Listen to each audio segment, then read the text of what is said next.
بسم اللہ الرحمن الرحیم۔ کیا میت کو غسل دینے والے پر بھی غسل واجب ہے کہ یہ نہیں؟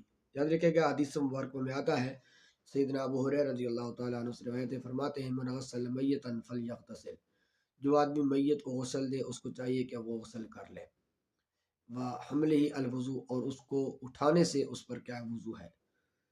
تو اب دونوں حدیث سے، پہلی حدیث کے جو ٹکڑا ہے اس کے اندر یہ ہے کہ جو آدمی میت کو غسل دیتا ہے وہ غسل کر لے۔ اس حدیث کا مطلب یہ ہے، پہلے ہمارا موقف آپ سمجھیں، موقف یہ ہے کہ جو آدمی میت کو غسل دیتا ہے اس پر غسل فرض نہیں ہے، واجب نہیں ہے۔ تو پھر حدیث کا مطلب کیا ہوگا؟ حدیث کا مطلب یہ ہے کہ اگر کوئی آدمی پہلے سے جنبی ہے اور وہ کسی میت کو غسل دینا چاہتا ہے تو وہ پہلے کیا کر لے؟ غسل کر لے۔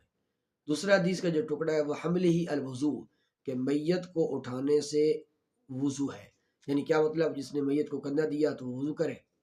اب ہر آدمی جو کیا ہے اس کو کندھا دیتا جائے گا تو پھر دوبارہ وضو کرنا پڑے گا؟ نہیں۔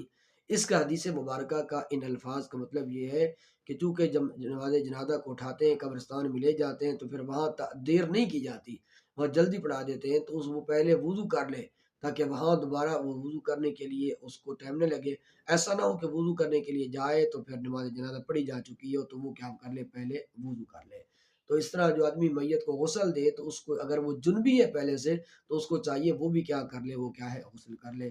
یا علماء فرماتے ہیں کہ یہ حکم منسوخ ہو چکا ہے، پہلے تھا بعد میں حکم منسوخ ہو گیا۔ واللہ